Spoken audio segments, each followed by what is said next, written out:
Welcome back, Ascenders, to the Ascended Thoughts podcast. I'm your host, mysticrainn.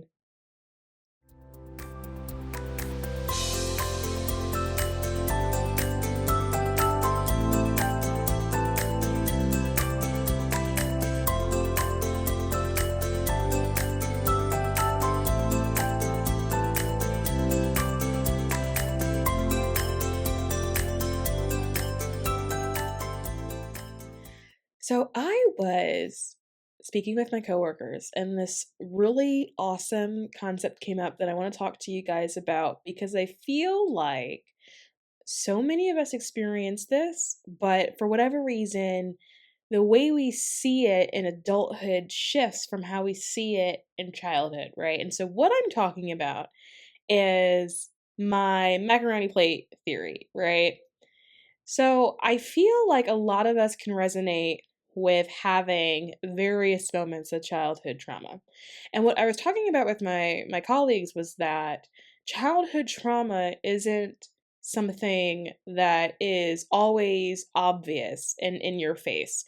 Sometimes it is, but it doesn't always manifest that way. And how it came out because one of my colleagues, and she's phenomenal, and she was talking about how she knows she's a great mother, and I have zero doubts of this, right? But I said to her, and I was like, you know what? Childhood trauma does not come from all of those moments you were there, right? A lot of us have walked away with a substantial amount of childhood trauma, and it's conflicting because we know, for some of us anyway, that our parents were present, right?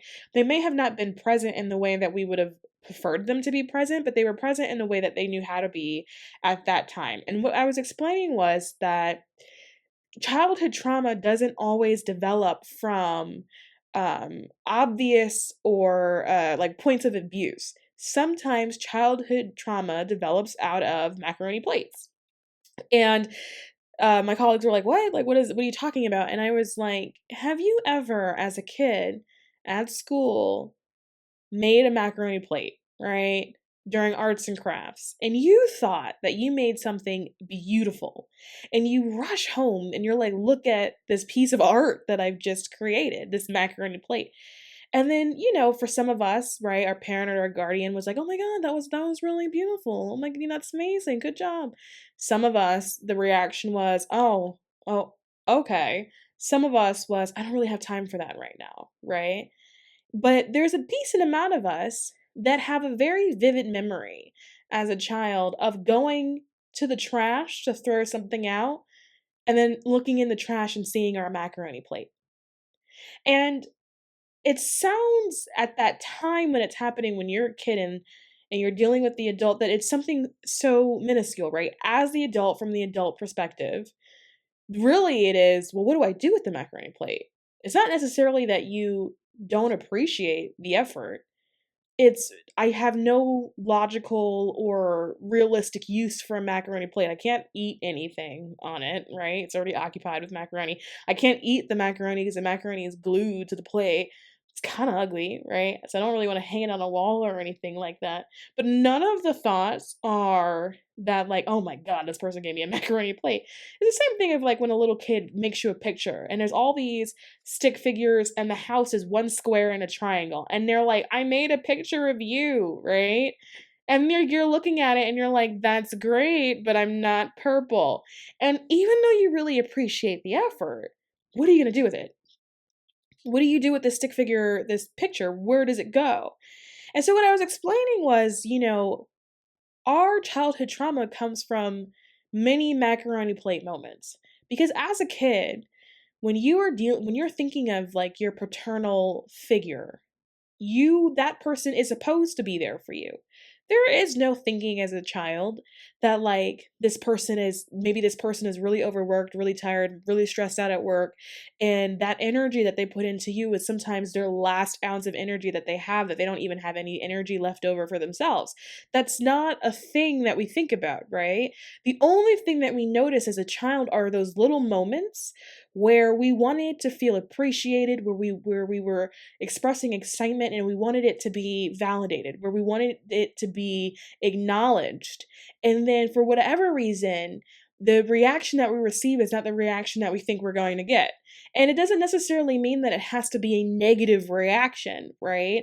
Sometimes you may receive oh, it's oh, that's good, honey, right? That may be what you received, but in your mind as a child, because childhood imagination is incredibly vivid, we think that we're going to get like this applause or like a ceremony or like a parade, and when that doesn't happen, we register it somehow as being dismissed or invalidated or as the person doesn't care.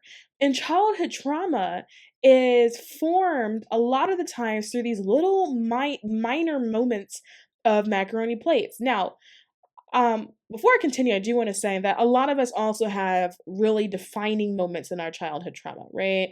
There's one event that stands before the rest of these events, right? Some sort of really like actual traumatic situation that exists, right? But what happens is that it's reinforced by these little micro moments. Some people also don't have a major defining event. You know, they can say to you, I mean, I had a good childhood. I don't know why I feel like I'm suffering from depression or what's wrong with me. My parents were so kind to me. That's not what it is. It's these micro moments of feeling dismissed, unheard, misunderstood. It's all of these moments of macaroni plates. It's all of your macaroni plate moments. And so as you are journeying through this process of healing, right? What you have to do is go back and look at all of your macaroni plate moments, because what happens is as a child, because it's like micro situations, as an adult, we learn to then dismiss those situations. So we become dismissive of all of those situations that happen to us as children, right? Those micro situations, those macaroni plate situations. And we become dismissive of that stuff in other people. And you may see it in terms of how maybe you treat your children or your family, or how you treat your friends or your lovers, right? Things that may seem important to them that they're really excited about. Sometimes you say to them, "Oh, okay." To you, you're not being dismissive, but to them, because they didn't have this reaction that they built up for themselves in their imagination, because they are really excited about it enforces these micro moments of feeling dismissed, right? Because you're not necessarily throwing a party or a parade for somebody. That is not to say that that's what you should be doing. What I'm doing is trying to show you all of these micro moments that all of us are facing throughout our life and how they are validating each other. And the challenge when you have all of these micro moments or these macaroni plate moments is that it's so little at the time that you don't necessarily realize it's happening. And then, but they build up. If you have a micro moment and then you have a micro moment a month from now, when you're having that new micro moment, the chances that you're remembering the micro moment that happened a month ago are probably slim versus the ability that you would have to recall a major traumatic event, right? It's not as necessarily so easy to recall those micro events until a lot of time has passed. And that's because by that point you would have hit some sort of turning point, right? Where all those micro moments, all of your macaroni plates were stacked on top of each other, that now it's started to feel heavy enough to have some form of effect on you. And then, so at that point, you're then evaluating everything that's happened. And then when you reflect, you're like, wait a minute, and another thing, and that person said this to me, and oh, this happened. And you keep going. And so if you're looking for what are my macaroni plates, right? Because some of you may be able to go right to your macaroni plate. For some of you, when you are reflecting and you're thinking about, okay, well, what are those moments? That moment for you may be an actual macaroni plate. I cannot tell you, when it comes to myself personally, the amount of macaroni plates I found thrown away. And I remember as a child thinking, oh, like my mom threw it away. Not necessarily being upset about it, right? Not necessarily having like definable hurt feelings or a shift or a change in mood. But definitely having a moment of awareness of this thing that I thought that I created, which was art, was not totally liked by the person I gave it to. And at least that was how I internalized it. It wasn't pain or explicit hurt feelings that I've experienced, but it was definitely an awareness of like feeling like maybe the appreciation wasn't all the way there in the way that I thought it would have been appreciated. But because it didn't hurt specifically in that moment, I couldn't identify it. And it took many, many years for me to identify those little micro moments as being um something that with time built up and then was heavy enough to then hurt me. Right? Because one of my things personally is feeling dismissed. That's a huge trigger that I have, right? If I'm speaking or I'm trying to convey something and I feel like I'm dismissed, not necessarily unheard, right? Or even if I say something and people don't like it, that's not the trigger. It's when I feel specifically dismissed is the trigger. Then like all of this sort of this rage comes out, but it's not adult rage. It is childhood rage. It is immature, childlike rage. And it took a while for me to understand where it was coming from because I felt like, yeah, there were some big things that happened in my life that my mother didn't necessarily always like outwardly, throw me a party for. But and there were times where I didn't necessarily feel heard by her but I feel like it was more so as children don't always feel heard by parents, not because it was something that she was explicitly trying to do, right? Like I'm 16 years old. I want to stay out till 2 o'clock in the morning with my friends. And she says no. Of course, I feel like she doesn't understand me, right? Because I'm 16 and, my prefrontal cortex isn't all the way developed yet, right? So I think I know everything, right? So not necessarily in that way, but there was always a sort of an underlying thing that I felt. But it wasn't until later in my adult life that I realized that it wasn't those big moments that I thought were massive childhood traumas, right? It was those little micro moments that built up over time, that wove its way into the fabric of my reality, and to my framework of how I think, of how I imagine, of what I believe. It was those little micro moments that, because they're so persistent, they're like water droplets.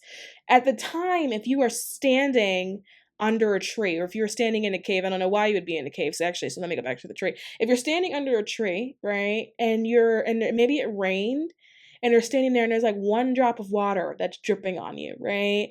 That one drop of water that dripped on you isn't enough to ruin your day. You just wipe it away and you keep going, right? That was the first time when I saw one of my macaroni plates in the garbage, right? But if you stand there long enough and you allow it to continue to drip, that one drop of water that's drip, drip, drip continuously and constantly has the ability to erode you. It has the ability to completely break you down because it's wearing at you and it's persistent, but it's so tiny that when it happens, you're not necessarily understanding the effect of it, but it's persistent, right? It's that thing as a kid that you did that didn't hurt you at that moment, but there was repeating behaviors that were consistent. When you had your first macaroni plate thrown away, maybe you didn't cry about it, but when the second one was thrown away, then it creates a form of consistency, right? When maybe you get good grades and you bring it to your parents and maybe they don't celebrate you the way you thought they would. Maybe you made a sports team or something and they don't celebrate you the way you thought it was. What happens as we get older, we start to shrug. We start to think that like, well, no one's going to care anyway. No one's going to care about that. Why should I care? You become an adult, right? And you stop telling people your dreams because you assume that no one's going to care anyway. And we think that like, oh, that's part of being an adult, like whatever.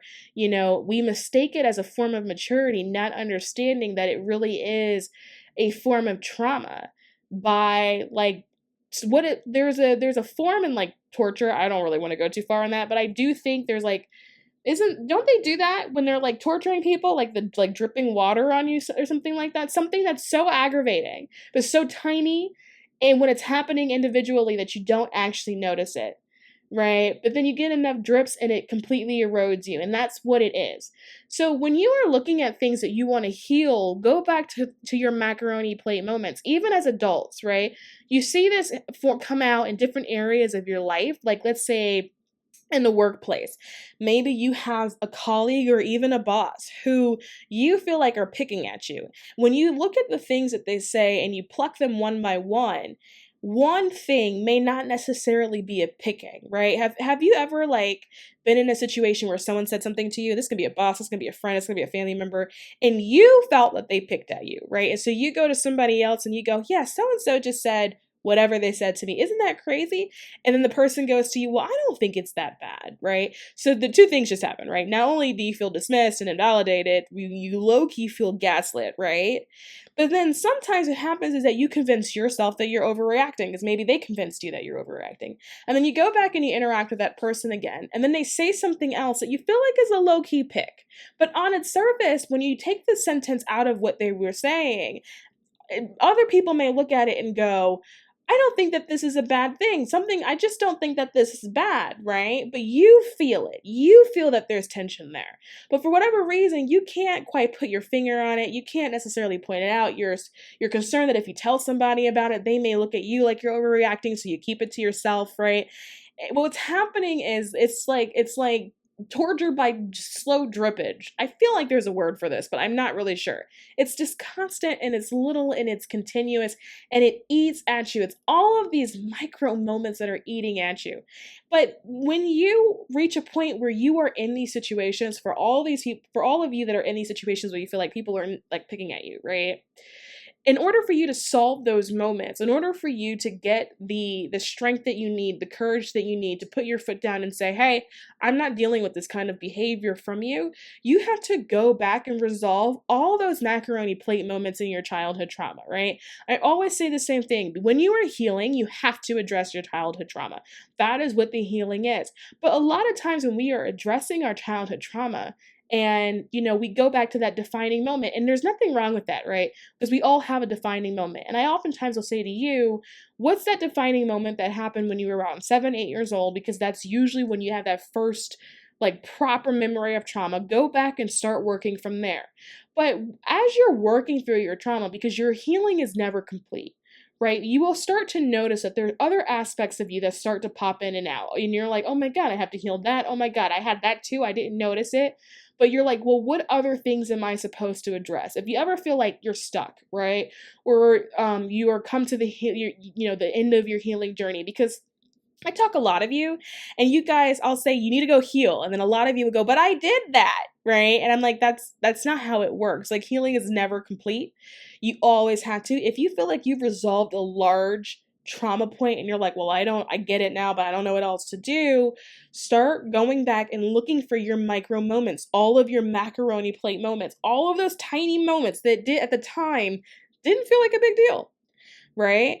But they added up over time. They have a compounding effect, and they do affect you tremendously, but because they were so small when it was happening, it's harder sometimes to identify. Right? And so the way that you do that is the way that you find your big trauma, right? Like, what are your trigger points? What are some things that trigger you? A lot of you will have feelings of expressing yourself, and your form of expression is not completely maybe heard, appreciated, or understood, right? Because expression is a form of creation, and at the end of the day, all of us are here to create. I mean, we're all energy, right? We're all in a state of creation all the time. And so when you're going back to the macaroni plate, as a kid, when you make these macaroni plates, to you in that moment, it's art, right? And that's part of the lesson, right? The teachers, if you're doing it in school or preschool or daycare, what they're teaching you is that you can make art really out of anything, and they're exercising that beautiful imagination of yours that exists when you're at that age, right? And as a kid, something happens in the brain where you can take elbow macaroni and you can see something, and you can see its potential, right? And first of all, I don't actually think that it's this deep when people are making kids do these things. But really what's happening to your brain is that you can look at elbow macaroni and you can see its potential. You can see all of the ways that it can be transformed and recreated. You can see potential. And when you start taking glue and elbow macaroni and paper plates and you start gluing those things together, what you're doing is manifesting the potential that you see in it as a child. That is a beautiful thing. That is like creation of its higher kind. And so of course you are so excited about it.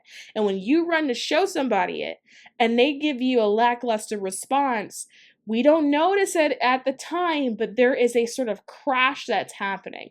And when all those micro moments are constantly being validated over and over through various points in our life, then it comes out in so many ways, right? One of those ways, maybe you're just someone that has a hard time expressing yourself. You have a hard time saying how you feel, what you think, what your honest stance is on something. Somebody can say something like, hey, do you like this? And you can be like, oh, yeah, it's cool. When really you don't feel that way at all, right? But you, over many, many moons, right, have learned through many micro moments that you're expressing yourself isn't going to get you the reaction that you want, and so you learn not to. Another thing that I see in a lot of people is that people think that they are not creative. That blows my mind that you don't think that you're creative. But it's also really interesting because I once upon a time used to carry that ideology. I didn't think I was creative. But the thing is, we are creation. We create. That is what we do. That is our essence, to be creative. What those people really mean is that I tried to create before and it wasn't validated. And most likely it wasn't validated through many micro moments that happened probably as a child, where you would create something and you had a lackluster response, and because nobody was parading around or throwing you a party, somehow some way you've developed this ideology that you're not creative when everyone is creative. The thing is, your creativity shows in a different form because everyone's form of expression is different, and that's what it makes everybody beautiful and unique, right?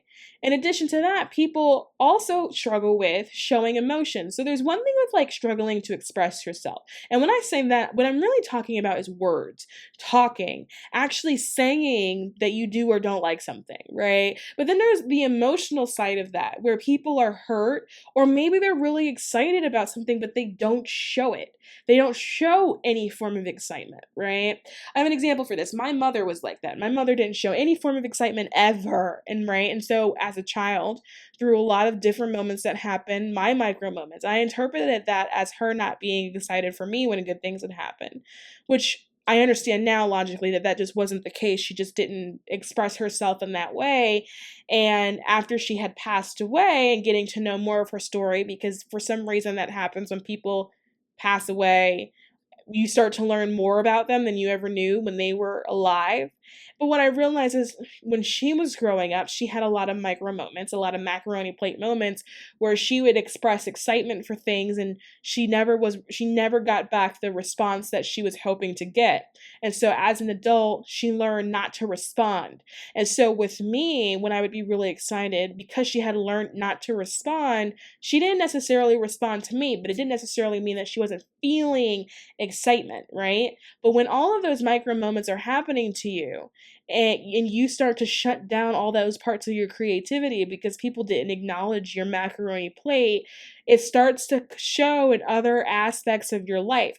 Also, it'll show in romantic parts of your life, being able to express and receive love. Sometimes it'll show if you have issues with maybe your second chakra or your sacral chakra. If you have issues with sex or intimacy, it'll show there too, because creativity is in the second chakra, right? It's in the sacral chakra or the sacral chakra, depending on how you say it, located right above the root chakra.